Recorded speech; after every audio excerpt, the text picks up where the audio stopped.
Check out the brand new Wave 3 Armada ships unboxing, available now at your local retailer. Spiky bits. Make sure you stay in the trenches by becoming a supporter over on Patreon and also scoring yourself some free miniature swag in the process. Subscribe to this YouTube channel. Check out our site, spikybits.com, for all the hot hobby tutorials, news, rumors on all your favorite hobby topics. And head on over to thelongwar.net. That's the home of the battle reports for exclusive content, early access videos, and more. Become a veteran of the Long War today.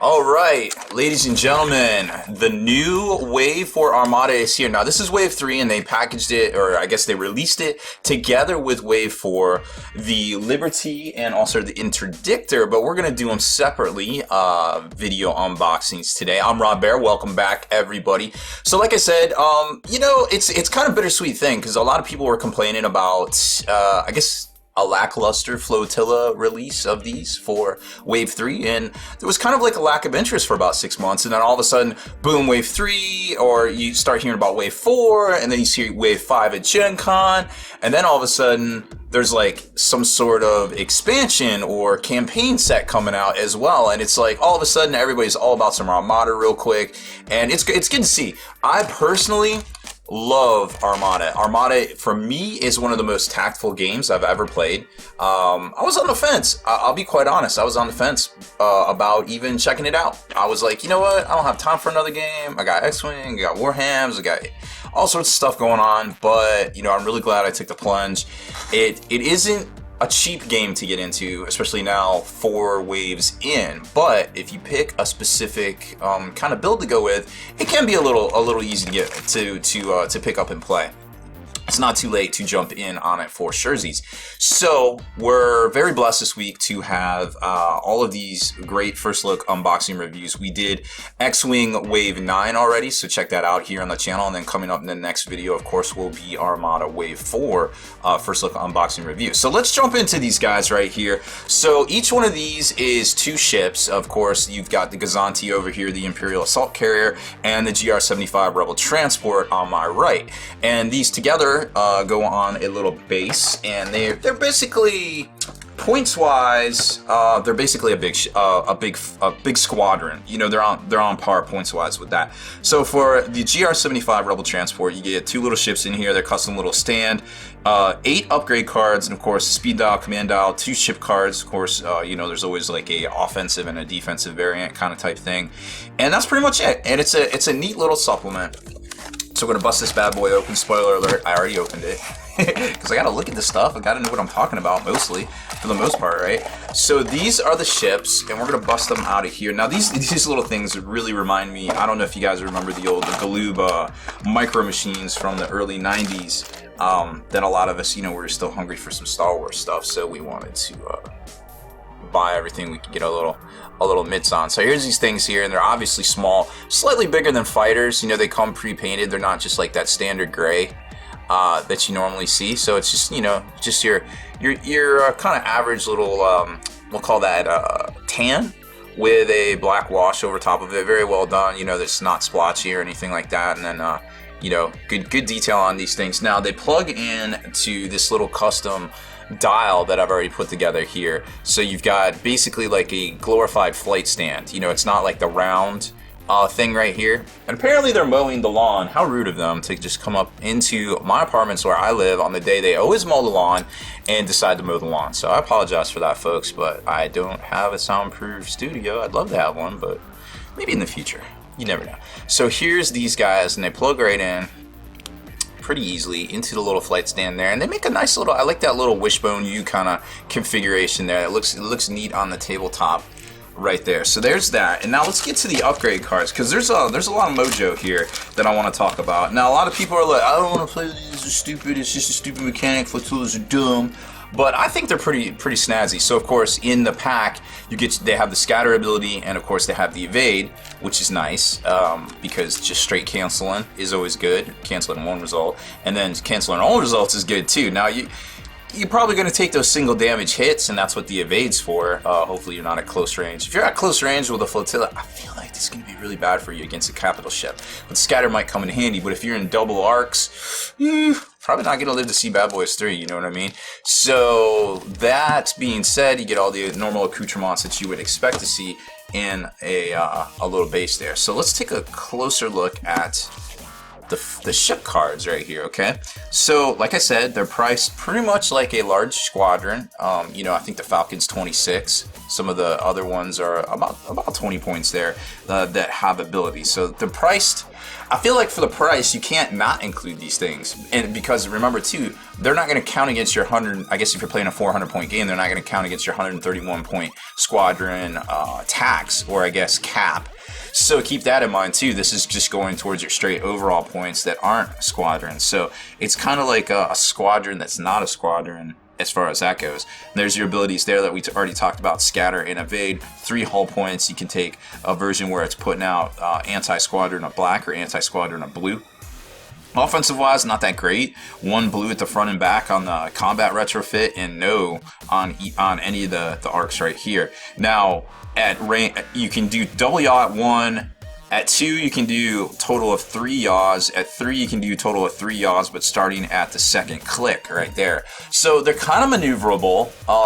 They're on par, you know, they're not a fighter base where you can just be like, and I'm over here, or I'm over here. They still have to use a maneuver, you know, your maneuver stick, so you still have to plan that out. But I mean, a double click at 2 is already getting you well on the way to doing a very tight maneuver, I feel like. So that's kind of cool to see. So there's your ship cards. Now, as far as upgrades go, you got the new flotilla cards right here. And let's zoom in a little bit on this so we can get you guys a better view of the cards themselves. So here are the squadron the flotilla upgrade cards exclusively right here. We'll go over those in a second. Then we got a new commander, of course, which what is a new upgrade without a new commander, and some ship titles as well, and then one of the crew. One crew upgrade card. So let's run these down. So repair crews. If you spend an engineering token or command, instead of spending engineering points, you may discard 1 damage card from a friendly ship. So these are engineering 2. So instead of doing, if you activate an engineering command, instead of using your engineering points, which really isn't going to get you much on these guys right here, then you can basically remove a damage from a ship. So it's kind of like what it's doing here. It's basically fixing a capital ship. Comms net's pretty decent. After you reveal the command dial step, you may remove 1 command token from this ship and assign a matching token to another friendly ship at range 1 to 5. Again, something kind of cool to do to get you that extra command token. Now remember, you can't have more command tokens than you have command points on a capital ship, so something to keep in mind. You can't have 2 of the same one either. Jamming field: when a squadron at distance 1 to 2 is attacking or defending against a squadron, that attack is treated as obstructed, so neg 1. That's kind of cool to see. I kind of dig it. It definitely bumps up the whole squadron versus squadron, and if you use the Gallant Haven for rebels, that could definitely benefit them as well, because not only are you getting obstructed, but you're reducing the 1 damage every time it comes through, and a lot of times that's what it comes through on a squadron, so that's neat to see. Bomber command: a friendly squadron with bomber at distance 1 to 5 is attacking a ship. It may reroll 1 dice. Very, very cool, because I really see fighters becoming more and more, fighter squadrons becoming more and more of a thing in this game. Then you got General Kraken. Release the Kraken! When a friendly, small, or medium ship is defending against a ship, if that defender is at speed 3 or higher, this attack is treated as obstructed. So that's going to help out a lot of those builds with some of the smaller, more maneuverable ships that just automatically gives them obstructed. So it just kind of reduces the damage. And when you're reducing, you know, a couple of damage coming in on the ships that don't have a lot of hull points, I could see that. Bright Hope: when defending against an attack that does not target your rear hull zone, before you suffer damage, reduce the total damage by 1, and that's for the flotilla. Quantum Storm is kind of neat. After you execute a maneuver, you may exhaust this card to execute a 1-speed maneuver with a yaw of nothing.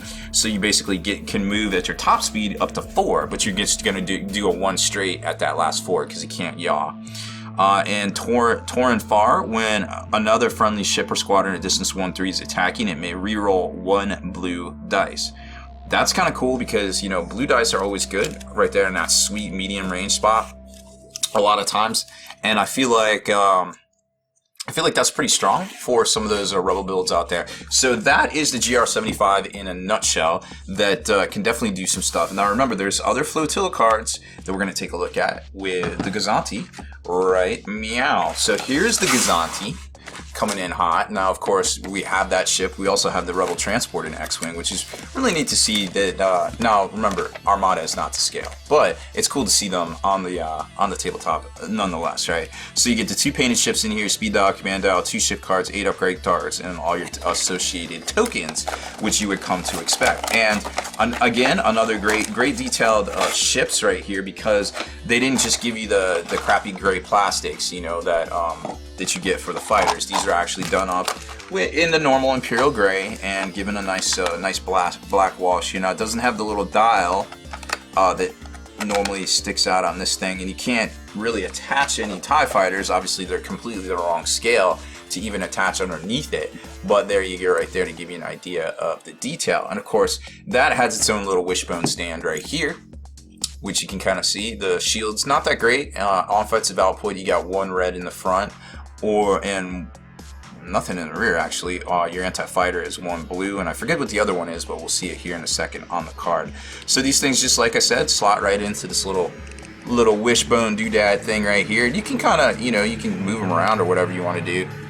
Wow, how dare those people mow the lawn on the day they're supposed to? It's ridiculousness. It's kind of like a double whammy here, because I live on the border of like 2 different apartment complexes right next to each other. So it's like one of them mows on a Thursday and one of them mows on a Friday. So like towards the end of the week, I get a double whammy of like weed whacking and and mowing here. And man, I tell you what, the other day there was they were putting up a new garage complex in the apartments next to me. I guess because people can rent the little garages and stuff. And it was hilarious because they were using jackhammers to basically break up the concrete and lay the foundation. And while they were doing that, they literally had somebody out there with a leaf blower blowing the concrete dust the other way into the lake. And I'm just like, who's in charge of this this operation here? It's like crazy. It's like Babytown Frolics with with construction. I don't know. I guess it made sense. The concrete dust didn't go everywhere, but I feel like there was probably a better solution than just having some dude with a leaf blower blowing concrete dust across the parking lot into the lake. Anyways, so here's the Gozanti itself, which we were just talking about, and it has a lot more firepower than the GR75, the Rebel transport. Again, scatter and evade, pretty tight right there. You got an anti-squadron of a blue or an anti-squadron of a black right over here. So well balanced. Your upgrades are support, flotilla, and an offensive upgrade as well. I actually didn't address that. It's the same on the GR75. Points wise, a little bit more expensive than the GR75s. This is basically like a fat named rogue pilot fighter squadron right here. So they're starting to increase in points with the Gozanti. Now what they do, let's take a look at some of the cards here. So you got General Taggy.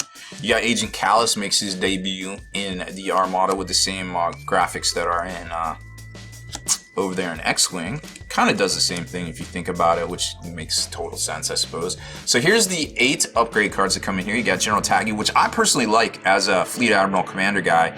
At the start of the 3rd round and the 5th round, each friendly ship may recover 1 of its discarded defensive tokens. So that's kind of neat, because sometimes you just got to make those sacrifices. But hey, getting back a brace or a redirect could mean the difference between getting knocked out or staying in the fight. And getting 2 of them back, well, you're going to get it back, so you can plan your actions a little bit better. I feel like, is it better than having extra hull points? I don't know. That's that's the decision we all got to make, I suppose. Then you got Agent Callus. While attacking a unique squadron, add 1 die of any color to your attack pool. So that's good for those dirty, filthy rogues that always seem to be running around without having to get commands and such. Slicer tools are kind of like when you execute a maneuver, you may exhaust this card to choose an enemy ship at 1 to 3. You may choose a new command on top of its command dial. So that could screw somebody up. Oh no, I didn't get to activate my fighters. Uh-oh, there isn't a linchpin in my plan. Whoopsies. Bomber command, we talked about that. Jamming field, we talked about that. And CommsNet, we already talked about. Now, so really the only thing new here is the slicer tools, and this is not Imperial only, so you could take it over on your GR75s. Then you got Vector, which is pretty neat. The speed, if you perform a fighter command, the speed of each squadron without heavy you activate is increased by 1 to a maximum of 5 until the end of its activation. So that definitely helps out them warahmmer balls out there. And suppressor, if a enemy ship, or even the new fireball too. I love me some fire sprays. If an enemy ship ends its activation at range 1 to 3, you may choose and exhaust one of its defense tokens. Oh, that's dirty. Nobody likes their defense tokens exhausted, let me tell you what. But again, this isn't the type. These flotillas are not the type of ships that's going to stand up from a complete volley from a capital ship. So you have to be very wary. But they do have that maneuverability. You know, 2 clicks at 1. Single clicks at 2, single clicks at 3. No way to go faster than that. But again, you can do stuff. Actually, is engine text? I don't think engine text is a support, is it? Of course, I'm asking you rhetorically, but if it is, I suppose you could add in an engine text here. That might actually do something for you, but I'll have to look that up.